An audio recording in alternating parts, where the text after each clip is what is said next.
Today has already been a day of monumental news for the Destiny community. We've got, of course, the Destiny 2 showcase coming up in just a few days. We've got the release of Season 15 in a few days.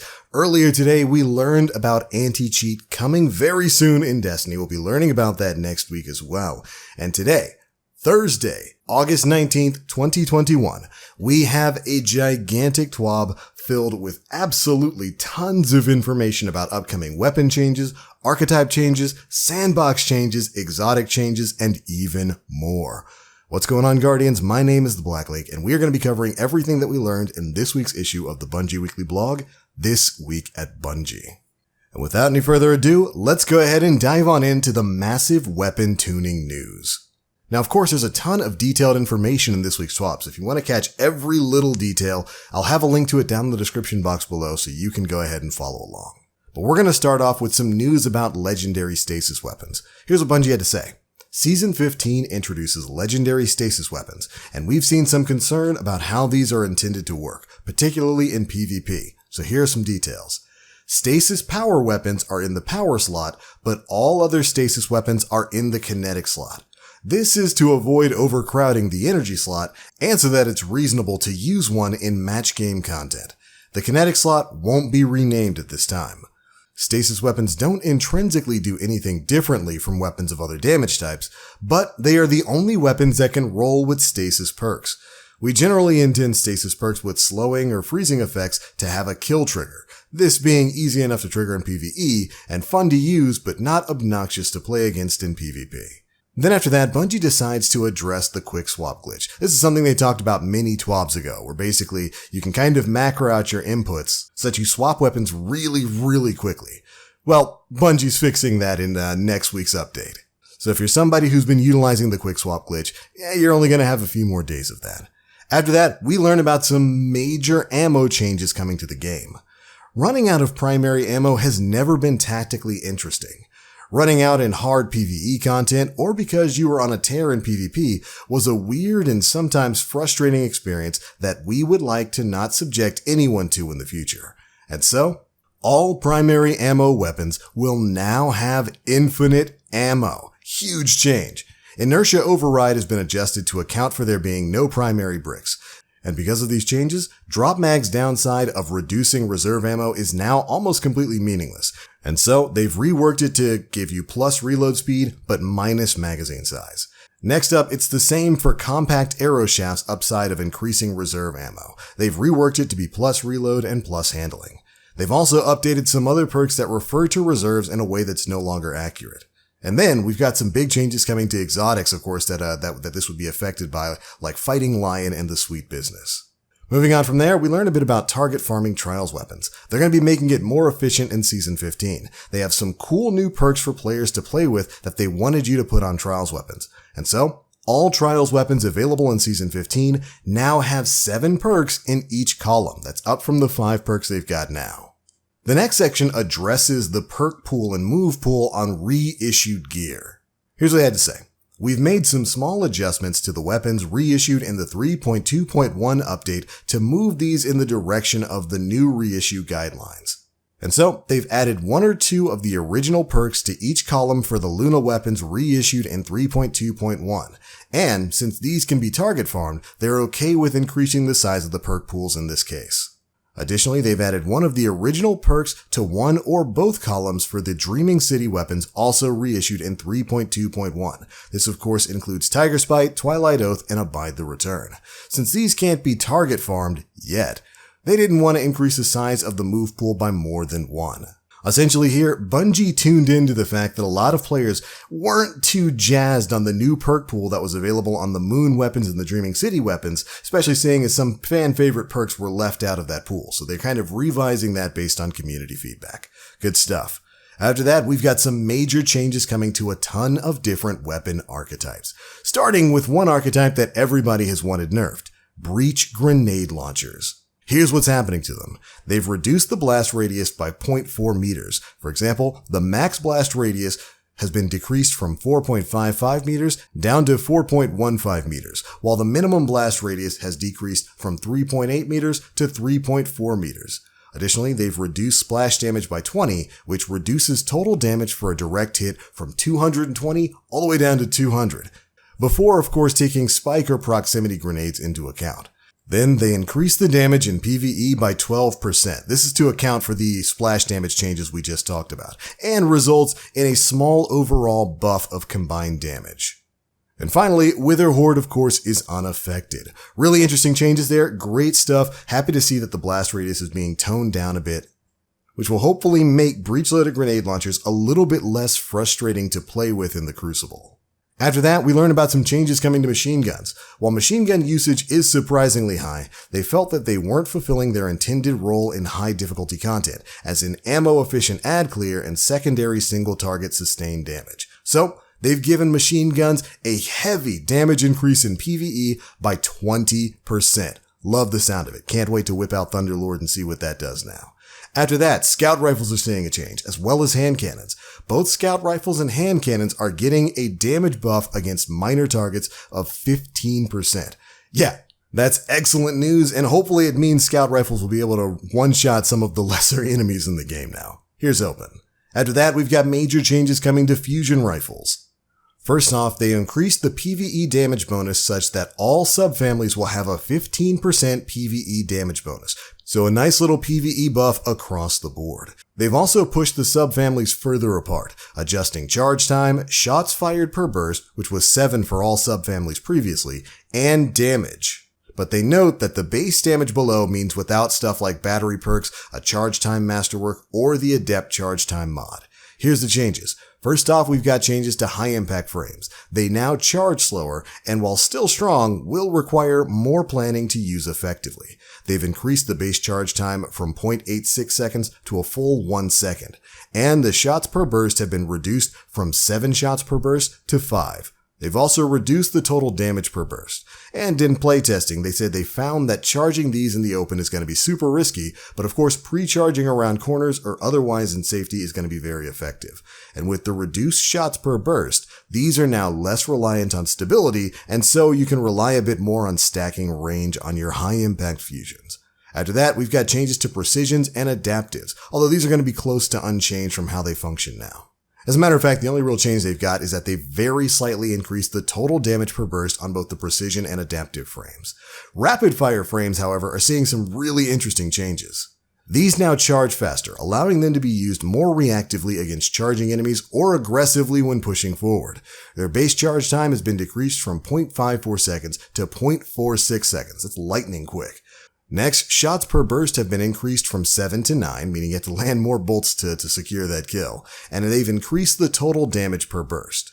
They say in playtesting they found this really effective against shotgun rushers, and that with the increased shots per burst, these are now going to be more reliant on stability, but with the increased damage, they're less reliant upon range.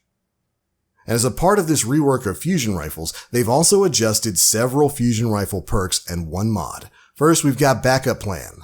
They've removed the plus 100 to the charge time stat with Backup Plan and adjusted the charge time multiplier from 0.85 to 0.7, which now scales damage by 0.8. Which is a change they made, I guess, to kind of go along with the charge time changes that they talked about before. Next up, liquid coils and accelerated coils also needed similar reworks. Both converted to scale charge time and damage instead of modifying the charge time stat wholly. The final effect is going to be virtually the same as before, but these are now more robust. However, they won't visibly change the charge time stat in the inspection screen. After that, we've got a change to the Adept Charge Time mod. They change functionality to scale charge time directly instead of changing the charge time stat without adjusting the damage. So there we go. Those are the major changes coming to the fusion rifle archetype. But of course, that's not the only weapon changes we've got. The next section has entirely exotic focused changes, and there's some major ones in here. Starting with the one most of you didn't want to hear about.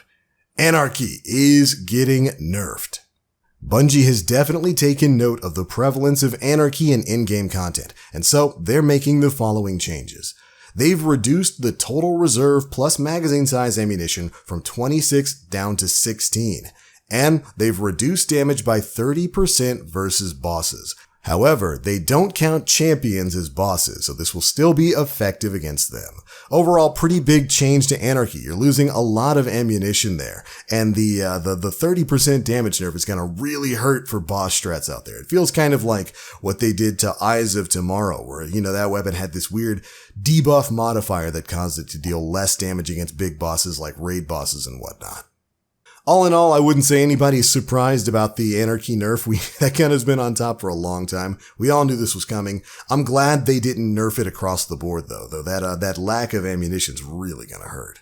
Next up, Xenophage is seeing some changes. They've reduced its rate of fire from 120 to 90 RPM, and it receives less of the previously mentioned machine gun PvE damage buff. Remember, machine guns are getting a 20% damage buff. Honestly, I'm kind of surprised they didn't mention nerfing Xenophage more for the purposes of Gambit, but who knows? Maybe that's a good thing. Maybe there's something worse coming. After that, we learn about some major changes coming to the Fighting Lion. Fighting Lion has always been fun, but not necessarily dominant in PvE, so Bungie was worried about the impact infinite ammo would have there. However, enabling fast, unlimited grenade spamming was a bit too much in PvP based on internal playtests, so they've addressed that specific case without significantly impacting its feel in PvE. Here's what they did to Fighting Lion. Fighting Lion reserve ammo has been increased from a lot, of course, to infinite because it is a primary ammo weapon. It also receives the same changes as other breech-loaded grenade launchers that we talked about before, with the lowering of blast radius and damage and stuff like that. They've also reduced the base reload stat to 0, meaning Fighting Lion is going to reload. It's going to take forever to get that thing reloaded. And now increases its reload speed to its previous level based on damaging multiple enemies with one grenade. And then they say they'll be keeping an eye on the performance of Fighting Lion with these changes moving forward, and you shouldn't be manually reloading Fighting Lion anyway, which I wholly agree with. After that, major buffs coming to the Vex Mythoclast. Really happy to hear about this one.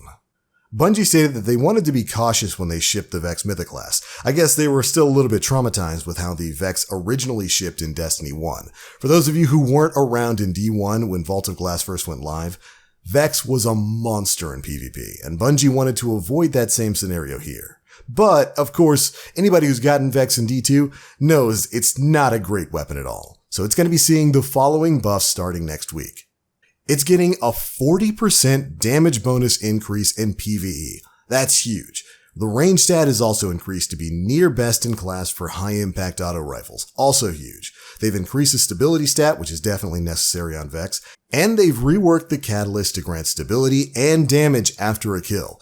That's a fantastic change. The catalyst really helps the stability with Vex right now, but you gotta go through a lot of nonsense to get that catalyst, and it really wasn't worth it before right now. Moving on, they've also increased the rate of fire from 360 to 390, and they've reduced the linear fusion rifle mode change charge time from 820 to 533, which is the same as a standard linear fusion rifle. And the weapon no longer loses overcharge stacks on stow, except when in linear fusion rifle mode. Incredible changes for the Vex Mythoclast, very much needed for the Vex Mythoclast. With the way this gun launched, it functioned as one of the worst fusion rifles and worst linear fusion rifles in the game, so I'm really happy to see it's getting major buffs here. After that, Merciless. They've updated the perk to account for fewer shots per burst, should build up charge rate at the same amount per burst as before though, and they've reduced the damage penalty for increasing that charge rate by 40%, so Merciless is still going to be a hard-hitting monster moving forward. After that, we've got changes to Jotun. Here's what's happening to the Toaster. They've reduced the charge time from 0.82 seconds to 0.78 seconds, i.e. it charges a bit faster, and they've slightly reduced the damage per shot. Which makes me wonder if it's still going to one-shot in PvP. That'll be interesting to test with different armor levels. After that, my poor baby Bastion is indeed catching a nerf. They've reduced its damage by 15%. They go on to say it can now not quite kill a Guardian with one shot in the 3-shot burst it fires. And they've increased the spread angle by 10% and increased its PvE damage by 25%. So overall, Around a 10% increase in PvE. Really happy to hear about the increase in PvE there. Bastion does have some usage in like Grandmasters. It's great for bypassing shields on barrier champions and all that kind of stuff. But after that, we've got a change to Sweet Business. Sweet Business's perk, refilling the magazine when picking up primary, no longer works in a world without primary ammo. So it's been adjusted. It now refills the magazine on picking up special and heavy ammo instead of primary. Alright, there we go. That's it for the exotic changes. Now we've got some changes coming to a few perks. First up, Firing Line. Bungie states they like the idea of the perk, it was just giving away a bit too much damage for almost nothing. So they've reduced the damage bonus to 20% precision damage for all supported weapon archetypes. It was highly variable depending on the weapon type. And will roll on some sniper rifles, linear fusion rifles, and machine guns, and maybe some other stuff in the future. Then after that, certain damage perks only affected impact damage on explosive weapons, and they've updated these specific perks to also increase detonation damage. These perks include Kill Clip, Rampage, and Adrenaline Junkie. And alright, there we go. That's it for exotic changes and perk changes and archetype changes that are going to be coming in Season 15. There's still more to talk about in this TWAB. Bungie goes on to talk about other weapon archetypes that they also want to tweak in the future, including linear fusion rifles and caster frame swords. And they say they're also looking at underused or underpowered exotics, including weapons like Arbalest, Suros Regime, Cryothesia, Malfeasance, and more. And additionally, they've talked about future systems they're going to be putting in place that will lean more on the identity of certain legendary weapons, and that they're looking to put that in place sometime closer to the Witch Queen. But for the most part, that's it for the weapon changes in this week's TWAB. Next, we get a sneak peek at some incoming weapons for next season. Starting with next season's ritual weapon, it's going to be a rocket launcher with the explosive light perk. And of course, as is custom, you can then collect Gambit, Crucible, and Vanguard themed weapon ornaments by upgrading your rank with the vendors. But that's not the only gun that's coming next season.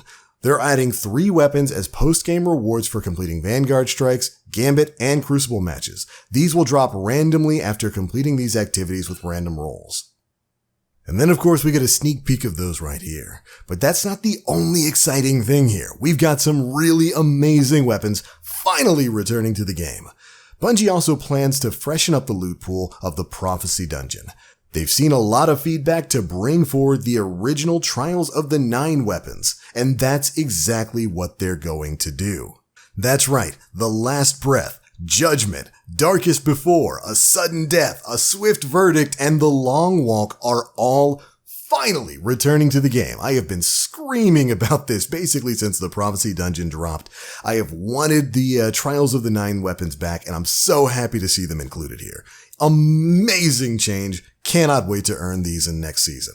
And then, we've also got a bunch of different weapons returning to the world loot pool. If you're a classic D2 Year 1 player, you're going to recognize a lot of these. They were fan favorites like the Shepherd's Watch, the Legal Action 2, the Contingency Plan, the Annual Skate, and yes, the Year 1 favorite auto rifle, Scathe Lock.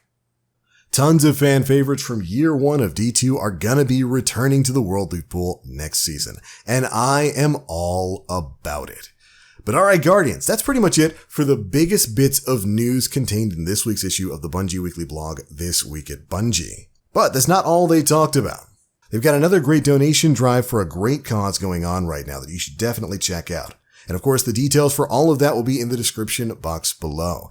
But as for the news about Season 15, that's it. Those are my thoughts. Be sure to leave me yours down in the comment section below. This TWAB has been utterly amazing in the stuff that's been released, and of course, tied in with the notion that we're getting anti-cheat next season. Destiny 2 is looking like it's going to be in a pretty good spot in a few days.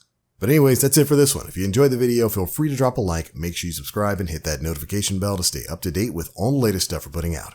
I'm out for now. Thank you all so much for watching. And as always, I am the Black Link. You Guardians, stay frosty.